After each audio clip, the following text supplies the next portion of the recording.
देखेंगे मानव नेत्र या ह्यूमन आई। आप जानते हैं कि यह एक प्रकृति का दिया हुआ ऐसा संवेदी अंग है जिसके द्वारा हमें सारी वस्तुएं दिखाई देती हैं। इसके बनावट के लिए आप देखें, यह एक खोखले गोले के समान होता है जिसका व्यास लगभग 25 मिलीमीटर के आसपास होता है।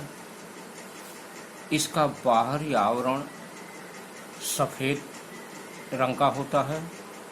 यह सफ़ेद और अपारदर्शी होता है जिसे हम दृढ़ पटल कहते हैं। यह पूरे आँख की सुरक्षा करता है।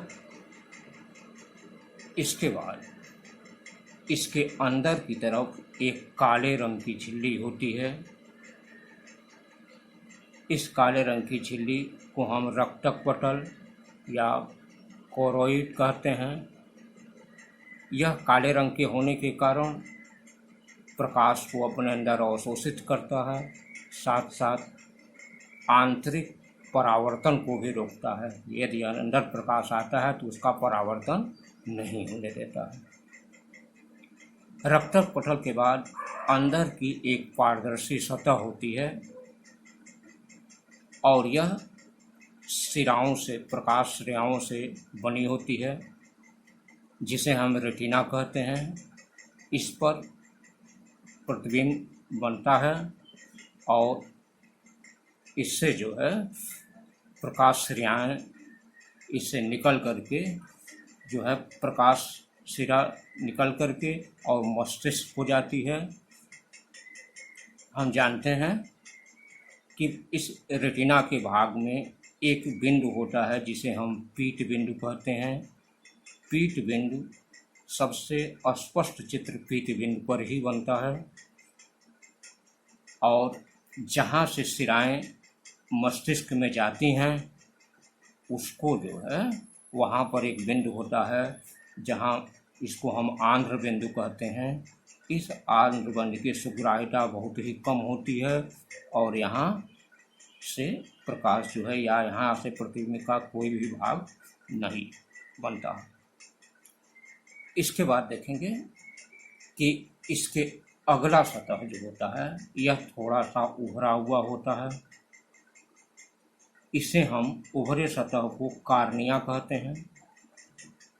कार्निया के बाद एक अपारदर्शी झिल्ली, रंगीन अपारदर्शी झिल्ली होती है जिसको हम आइरिस कहते हैं। यह कैमरे के डायफ्राम की तरह कार्य करती है क्योंकि इसी आइरिस के बीच में एक छिद्र होता है जिसे हम पुतली या तारा कहते हैं। इसके द्वारा प्रकाश नेत्र के अंदर जाता है।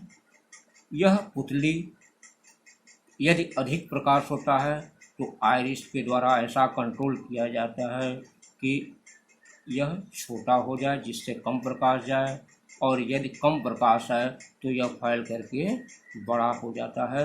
इस प्रकार यह पुतली के द्वारा प्रकाश का जो है यह कंट्रोलिंग होता है, या प्रकाश कितना आँख में जाए यह ऑटोमेटिक सुनिश्चित किया जाता है। आइरिस के बाद एक प्रोटीन का बना हुआ लेंस, उत्तल लेंस होता है जिसका अंदर की तरफ या यह अंदर की तरफ के भाग का वक्रता त्रिज्या कम और यह बाहर की तरफ का वक्रता त्रिज्या अधिक होता है। यह लेंस सीलियरी पेशियों या मांसपेशियां कहा जाए, मांसपेशियां या कहीं कहीं पक्षमाभी मांसपेशियां कहते हैं या सीलियरी पेशियां कहते हैं। इस मांसपेशियों के बीच यह इस प्रकार एडजस्ट होता है कि इस मांसपेशियों के द्वारा इस लेंस की फोकस दूरी को एडजस्ट किया जाता है। जिस अनुसार सामने का भाग या दूर या नज़दीक देखना होता है उस अनुसार यह मांसपेशियां इस लेंस की फोकस दूरी को इस प्रकार एडजस्ट करती हैं कि सामने की वस्तु का प्रतिबिंब ठीक रेटिना पर बने और वहाँ से जो है रेटिना पर जो प्रतिबिंब बनता है वह उल्टा बनता है, लेकिन हमारी जो प्रकाश तंत्रिकाएँ हैं उनके द्वारा जब मस्तिष्क में पहुँचता है तो वह सीधी दिखाई देती है। इस प्रकार यह आपके मानव नेत्र का कंस्ट्रक्शन रहा, बनावट रहा। इसमें एक चीज़ और देखें कि यहाँ पर जो है लेंस और कार्निया के बीच में एक जलीय द्रव भरा होता है या नमकीन जलीय द्रव होता है, और लेंस तथा रेटिना के बीच में यहाँ एक द्रव भरा होता है जिसको कांच द्रव या कचाव द्रव कहते हैं। इन दोनों का अपवर्तनांक जो है लगभग जल के अपवर्तनांक 1.33 के आसपास होता है। लेंस का जो अपवर्तनांक होता है वह लगभग 1.44 के लगभग होता है। इस तरह से यह जो है पूरे आँख के कंस्ट्रक्शन में इतने भाग होते हैं और इनका अलग अलग यह कार्य है। देखेंगे समंजन क्षमता क्या होती है। नेत्र लेंस द्वारा जो है नेत्र लेंस के द्वारा जब हम कोई वस्तु देखते हैं तो वह वस्तु या तो दूर होती है या तो कभी नज़दीक होती है, तो इसके लिए यह आवश्यक होता है कि उस वस्तु का प्रतिबिंब रेटिना पर ही बने। इसके लिए मांसपेशियों द्वारा नेत्र की फोकस दूरी को, मांसपेशियां जो लगी होती हैं, मांसपेशियों द्वारा नेत्र के लेंस की फोकस दूरी को आवश्यकता अनुसार परिवर्तित करने की क्षमता को लेंस की समंजन क्षमता कहते हैं। अब इसमें आप यह देखें कि जब वस्तु दूर होती है या अनंत पर होती है तो अनंत से आने वाली प्रकाश की किरणें, अनंत पर जब वस्तु होती है तो अनंत से आने वाली प्रकाश की किरणें समानांतर हो पड़ती हैं लेंस पर और उसका प्रतिबिंब जो है रेटिना पर बनता है। आप जानते हैं उस समय जो है यह मांसपेशियां जो यहाँ होती हैं, यह मांसपेशियां ढीली होती हैं, अर्थात यह मांसपेशियां का कोई कार्य नहीं होता और यह जितना फोकस दूरी इसका होता है उस अनुसार जो है रेटिना पर इसका प्रतिबिंब बनता है। तो लेंस से और रेटिना के बीच की दूरी जो होती है उस समय जब वस्तु अनंत पर होती है तो यह इसकी फोकस दूरी कहलाती है। तो एक तो इसका यह फोकस दूरी मालूम हो गया, फोकस दूरी क्या होता है। दूसरी बात यह कि जब प्रकाश अनंत से आता है तो रेटिना पर प्रतिबिंब बनता है, लेकिन जब वस्तु निकट आ जाती है या बहुत ही निकट वस्तु को देखना हो तो भी हमें प्रतिबिंब रेटिना पर बनाना होता है। इसके लिए सीलियरी पेशियां यहाँ पर दबाव देती हैं जिससे लेंस का फोकस दूरी बदल जाती है और लेंस की फोकस दूरी बदल जाने से निकट की वस्तु का प्रतिबिंब रेटिना पर बन जाता है।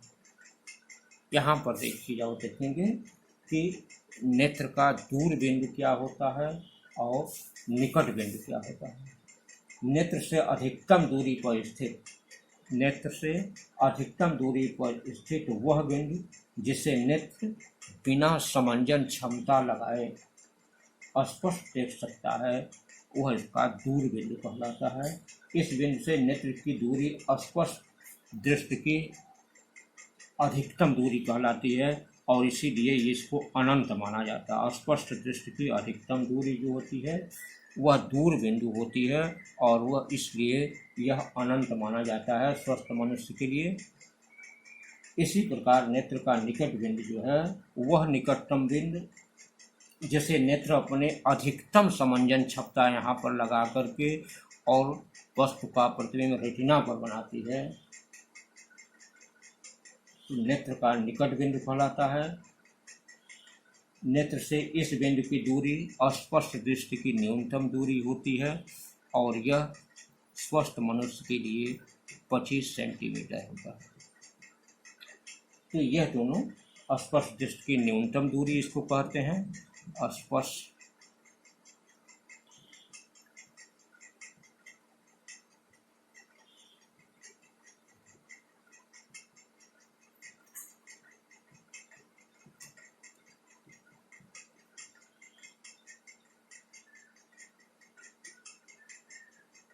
अस्पष्ट दृष्टि की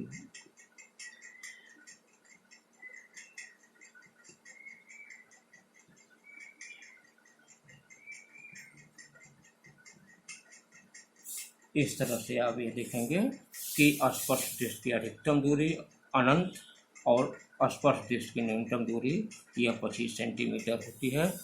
इसकी आवश्यकता आपको परीक्षा इसमें जो है न्यूमेरिकल प्रॉब्लम हल करने में आएगी, तो इसे आप बहुत अच्छी तरह समझ लें और यह समंजन क्षमता क्या होती है इसको अच्छी तरह से याद कर लें, क्योंकि अधिकतर जो है आपकी परीक्षा में यह पूछा जाता है। देखेंगे दृष्टि दोष क्या होता है। दृष्टि दोष जो है यह होता है जब आंखों की समंजन क्षमता क्षीण हो जाती है, तब वस्तुएं स्पष्ट दिखाई नहीं देती। इस स्थिति में वस्तु का प्रतिबिंब रेटिना पर न बन करके आगे या पीछे बनता है। तो इस प्रकार इसमें दृष्टि दोष उत्पन्न हो जाता है। अब यह मुख्यतः पहले तो दो प्रकार का होता है। पहला होता है निकट दृष्टि दोष। निकट दृष्टि दोष में यह है कि इसमें पीड़ित व्यक्ति को निकट की वस्तु तो स्पष्ट दिखाई देती, लेकिन दूर की वस्तु जो है वह स्पष्ट दिखाई नहीं देती है। इस दोष युक्त नेत्र को दूर बिंदु जो होता है, क्योंकि जैसे मानिए दूर की वस्तु को यहाँ प्रतिबिंब बनना चाहिए, तो वह दूर बिंदु यदि वह दिखाई देती है, दूर बिंदु नज़दीक आ जाता है, अनंत से हट करके नज़दीक आ जाता है, जिससे जो है उसका अनंत का स्पष्ट प्रतिबिंब जो है रेटिना पर न बन करके रेटिना से पहले ही बन जाता है। इस कारण इसे जो है हम निकट दृष्टि दोष कहते हैं। इसका कारण यह होता है कि नेत्र लेंस की वक्रता का बढ़ जाना। यह नेत्र लेंस की जो वक्रता है, इसकी वक्रता त्रिज्या यदि बढ़ जाए तो यह दोष होता है, जिससे क्या होगी कि फोकस दूरी इसकी कम हो जाएगी और नेत्र लेंस के गोलक का व्यास, इस पूरे गोलक का जो है यह व्यास यदि बढ़ जाता है तो यह दूरी व्यास बढ़ जाने से यह अनंत से आने वाले प्रकाश की किरणें पहले ही जो है फोकस हो जाएंगी, अर्थात जो है यह दोष आ जाएगा।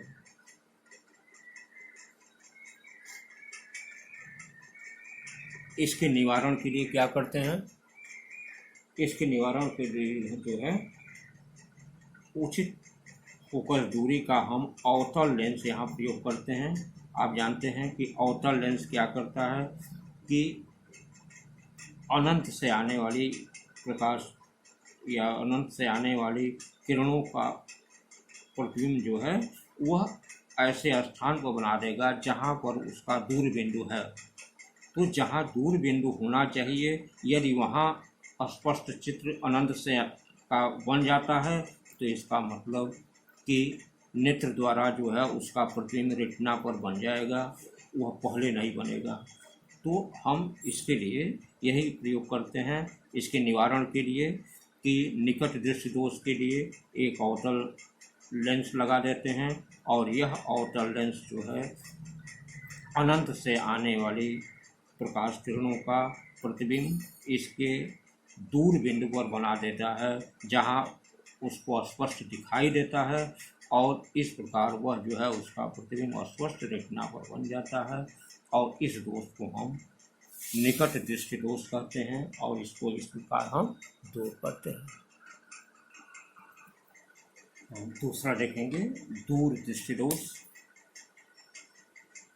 दूर दृष्टिदोष में क्या होता है कि दूर दृष्टिदोष में पीड़ित व्यक्ति को दूर की वस्तुएं तो स्पष्ट दिखाई देती हैं, परंतु निकट की वस्तुएं स्पष्ट दिखाई नहीं देती हैं।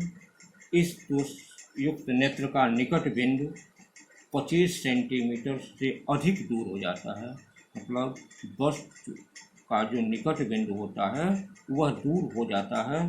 इसके कारण जो है वह 25 सेंटीमीटर जैसे निकट बिंदु है, और यह मनुष्य जो है निकट बिंदु से अधिक दूरी पर देखने लगता है, जिसके द्वारा यह नेत्र के अंदर यह दोष उत्पन्न हो जाता है। अतः व्यक्ति को 25 सेंटीमीटर पर देखने के लिए जो है, इसके लिए हम इसमें एक उत्तल लेंस का प्रयोग करते हैं। और मुख्य इसका कारण यह होता है कि यह क्यों ऐसा होता है। नेत्र लेंस का वक्रता का कम हो जाना, लेंस की जो वक्रता है यह कम हो जाए, जिससे इसकी फोकस दूरी बढ़ जाती है, और फोकस दूरी बढ़ने के कारण यह रेटिना पर न प्रतिबिंब बना करके रेटिना से दूर बनाता है प्रतिबिंब। इसीलिए रेटिना से दूर होने के कारण ही हम इसे दूर दृष्टि दोष भी कहते हैं। दूसरा है नेत्र की मांसपेशियों को क्षीण हो जाना। यदि नेत्र की जो मांसपेशियां होती हैं जो समंजन क्षमता लगाती हैं, यदि यह क्षीण हो जाती हैं तो नेत्र गोलक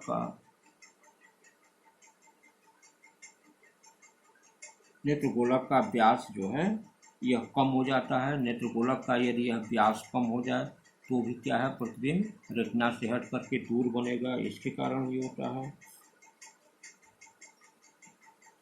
इसके दोष को दूर करने के लिए हम क्या करते हैं, जैसे मान लीजिए निकट बिंदु हमारा यहाँ आ गया, निकट बिंदु यहाँ आ गया, और यहाँ से यहाँ तक हमारा स्पष्ट दृष्टि 25 सेंटीमीटर या स्पष्ट दृष्टि की न्यूनतम दूरी होनी चाहिए।